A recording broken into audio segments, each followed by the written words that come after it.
أعوذ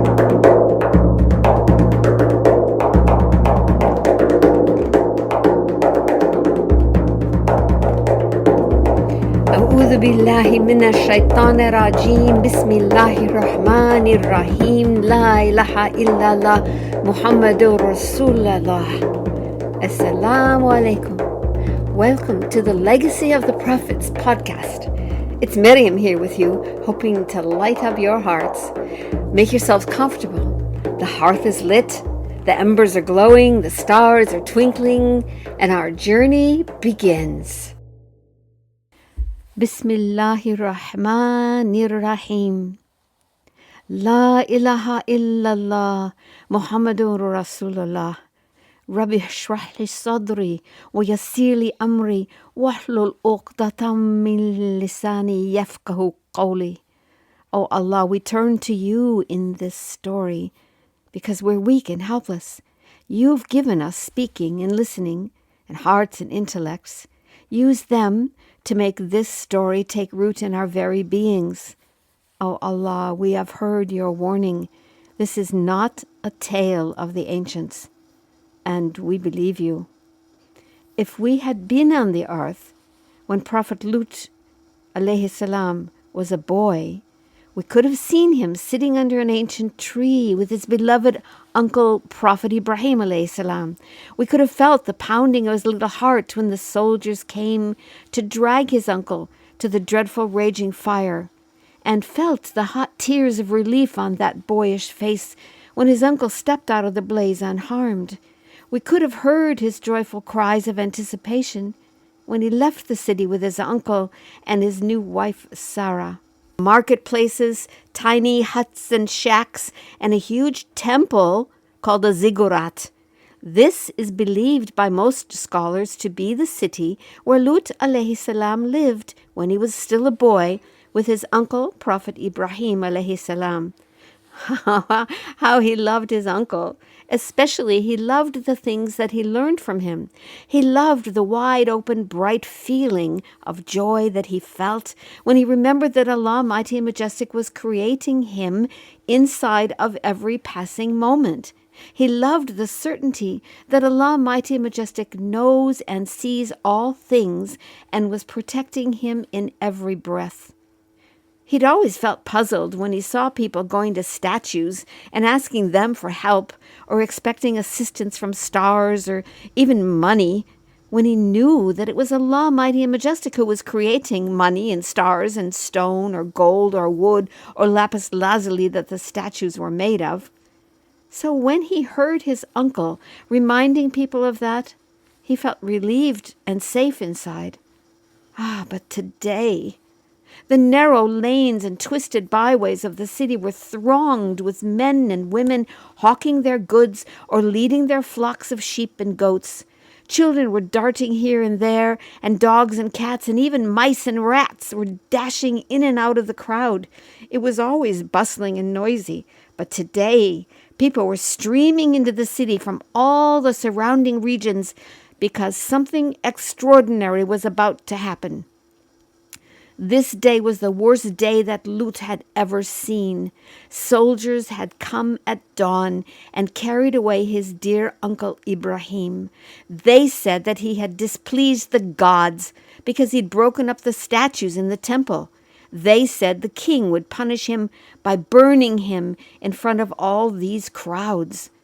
Farmers and slaves were dumping cart after wagon load of firewood around a fire pit that had been dug especially for this fire, and on another hilltop not far away they were building a massive catapult reaching into the sky. The base was a sturdy wooden frame. It supported a stout beam that towered up into the sky, pulled back and secured with ropes. Lut had never seen anything like that, and he stood staring at it with dread because now he understood that tomorrow at dawn they would bind his dear uncle to that beam, pull the ropes tight, and then spring the beam loose and fling him over into the blaze. On that day when it had all started, on the day of the festival, when everyone was out of town at a gathering, His uncle had already told him what he had planned to do. Together they had gone into the deserted ziggurat, and they had looked at all the delicately crafted statues with their offerings of food and flowers in front of them. His uncle explained to him how wrong it was for these people to turn away from Allah, who is creating all things, and bow down instead to these statues and expect help from them. And his uncle had explained too how the rich and royal people wanted to have their servants and their maids and even their horses and oxen and donkeys buried with them in their graves, because they believed that would make them wealthy forever. Lut shuddered when he remembered these things. He tried to block out the memories of the shouting and the raging when the people turned and saw their beautiful gold and silver and lapis lazuli statues smashed and broken. He had hidden himself, terrified, as the mob had remembered that Ibrahim had stayed home from the gathering. They confronted him, and he did not deny what he had done. He just challenged them to ask the statues that were still standing, and this made them furious. So they carried him off to the king, and now this morning the crier had stridden through the streets, shouting the news of the public punishment.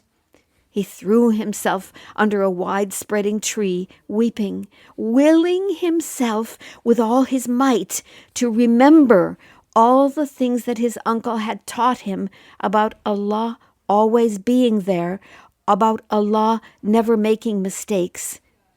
And as the memories that he reached into his heart for began to flow more easily, a deep comfort spread through his body, and a certainty emerged, a certainty that he could trust Allah.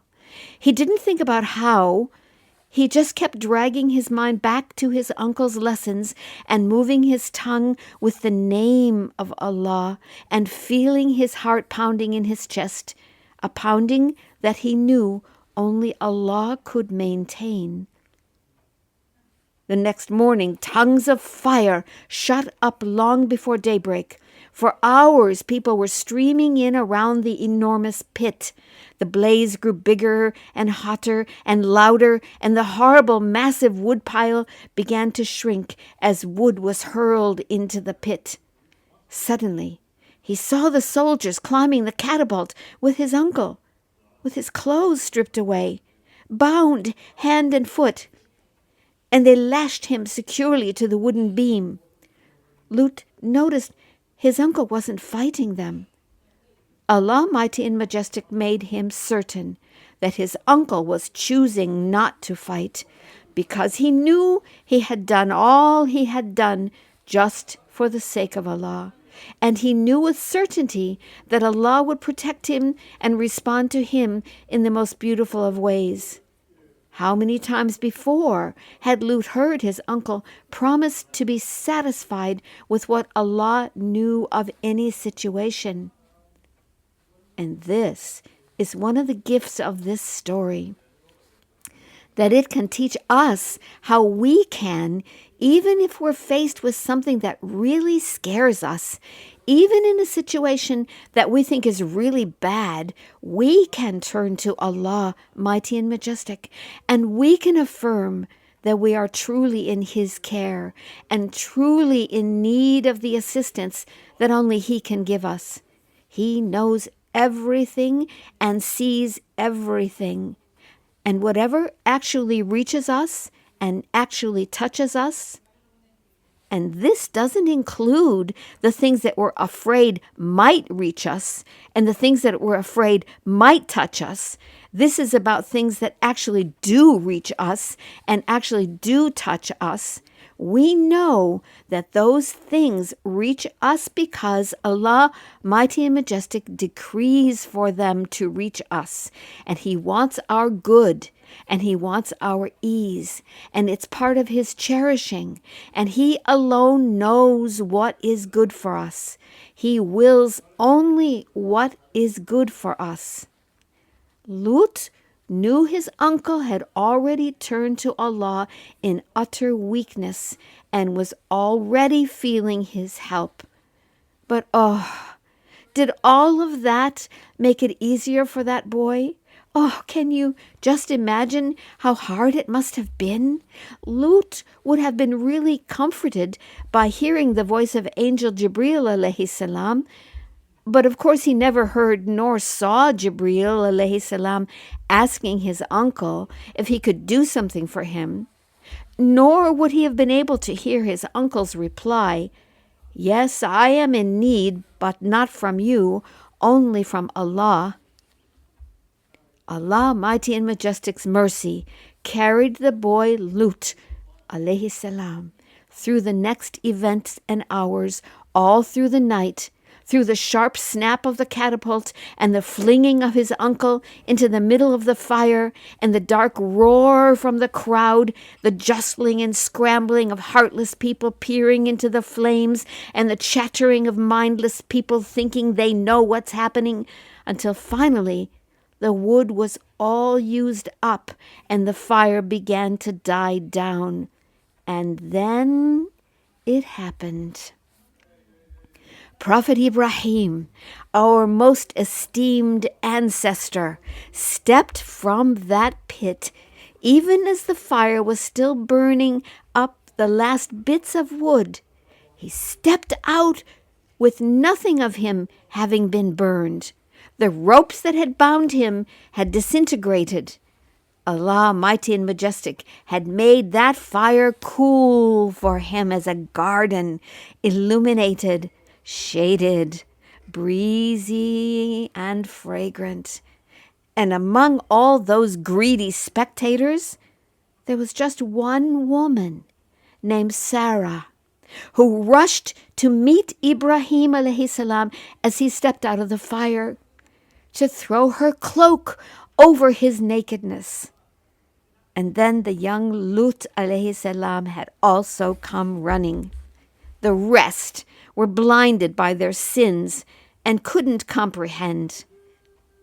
Ibrahim alayhi salam married Sarah, and they left the city of Ur together with Lut alayhi salam. They traveled off towards the lands of Sham and Palestine. And Lut alayhi salam grew into manhood in the company of Ibrahim alayhi salam. He learned more about Allah, mighty and majestic, and he felt deeper devotion for him, and he came to find even deeper trust in him. And years later, Allah, mighty and majestic, called upon Lut to bring his message of mercy and unity to the people of 5 cities around what is now known as the Dead Sea. Prophet Ibrahim alayhi salam brought Lut alayhi salam to the largest one of those cities, Sodom, and settled him there. Those cities were prosperous, but alas, the people who lived in them were stubborn and immoral. It seemed they had lost all connection between themselves and their great-great-great-grandfather Nuh alayhi salam, and their great-great-grandfather Hud alayhi salam with his people the Ad, and their great-grandfather Saleh alayhi salam with his people the Thamud. And like the peoples before them, they had forgotten the meaning of Tawheed, of the unity of Allah, mighty and majestic. They had begun worshipping gods other than Allah. But unlike the people before them, these people went deeper and deeper into the dark than any people had ever gone before. They behaved like animals, and even worse than animals. They wandered around their streets with no clothes on. Can you imagine doing that? When they were together with other people, they'd speak rudely. They'd make offensive noises with each other. They would do really ugly things in front of each other. Can you imagine sitting with a group of people and lifting up your shirt to scratch your belly? They never cared about showing respect for each other. They thought that was stupid. Their favorite pastime was stopping caravan traders and travelers along the famous trade routes that wound near their cities. But they wouldn't just rob these people like the Ad and Thamud had done. No, they would hurt them. They would do unspeakable things to them. They'd beat them up, take all their clothes, and leave them naked on the roads, and rob them blind, and most often kill them.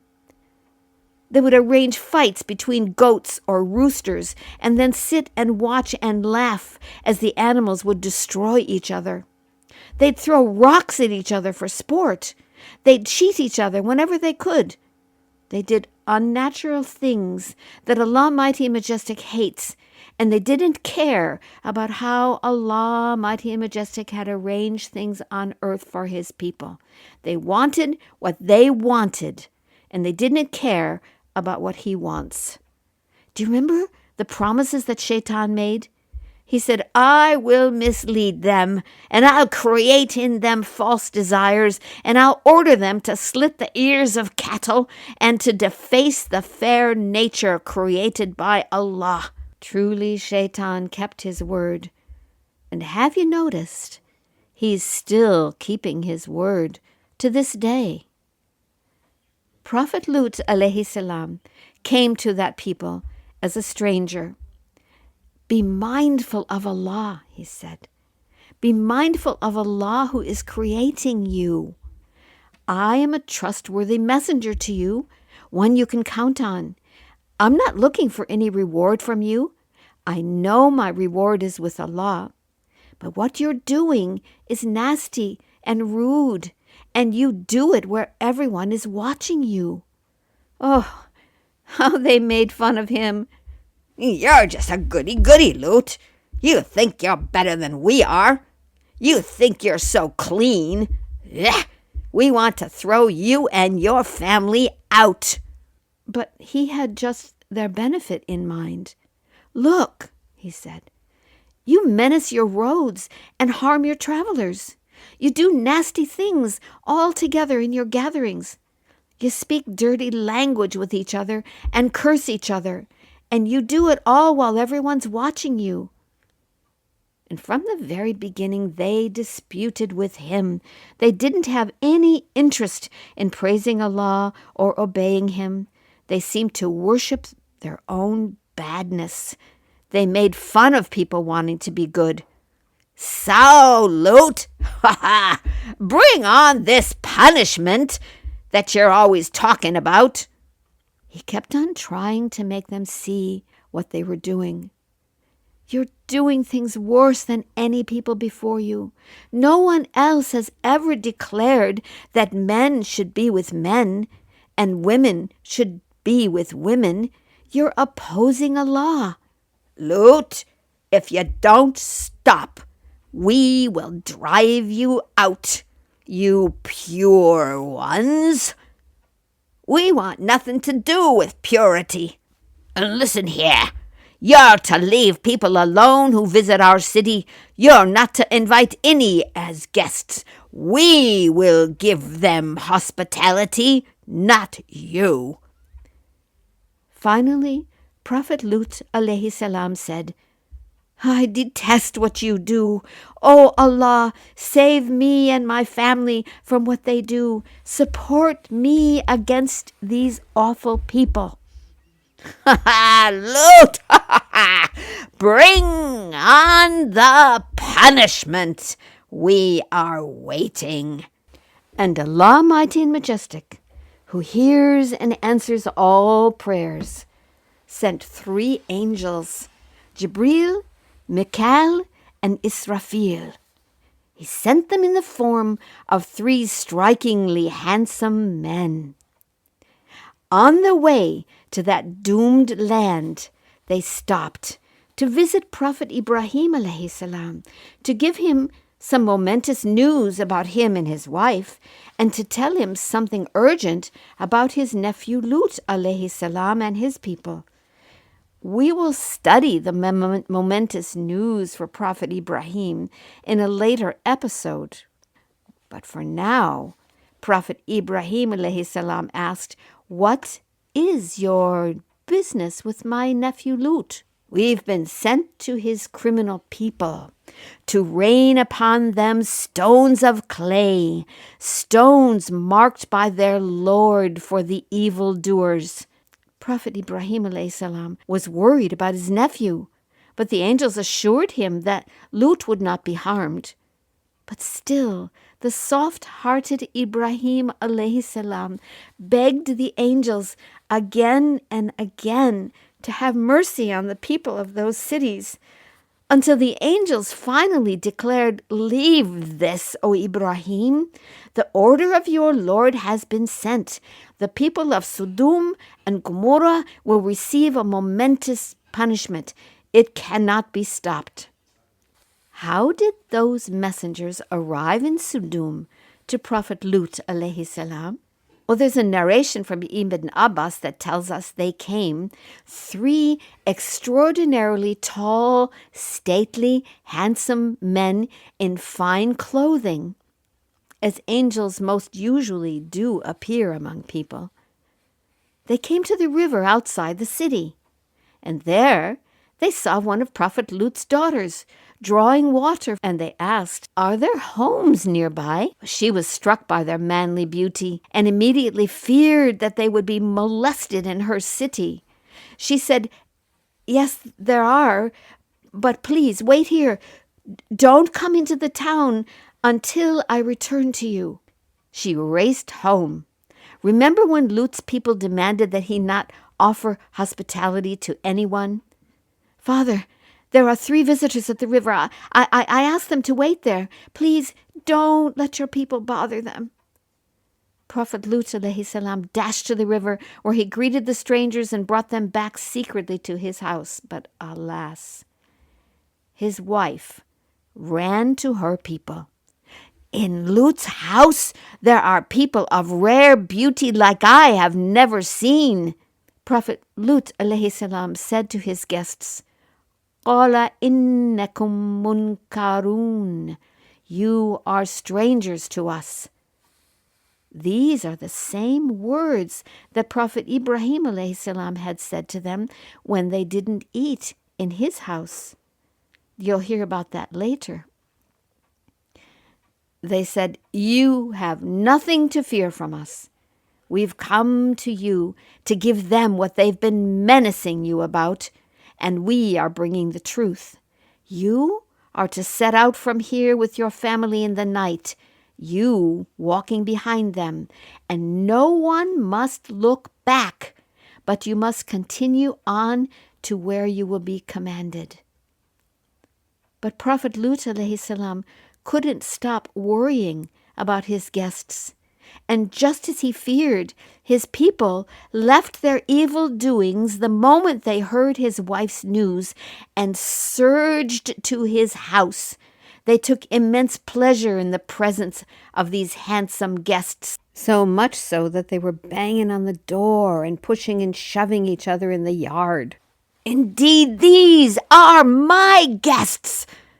Prophet Lut alayhi salam shouted at them through the door, "Do not shame me." "Have we not prohibited you from our guests?" they shouted. "Oh, my people, turn away from this evil. The daughters of my nation are plenty. They would be purer for you to wed. Is there not a decent man among you?" "Lut, we've no interest in your daughters. You know exactly what we want." The door seemed ready to shatter with their pounding. "Oh, if only I could overpower you or take refuge in some strong support." And the visitors said, "Oh, Lut, your support is strong. We are messengers from your Lord. They will never reach you." The door burst and they rushed inside, but at that moment the angels struck them blind. Allah Mighty Majestic said, "And they had desired of him his guests, but we obliterated their eyes." Allah Mighty and Majestic addresses Muhammad, may Allah bless him and give him peace, by saying, "By your life, Muhammad, indeed, their desire made them utterly blind." They panicked In their sudden darkness, they stumbled and kicked and tripped over each other. Save me! Save me! The most powerful magicians on earth are in Lut's house. Lut, said the angels, do not fear nor grieve.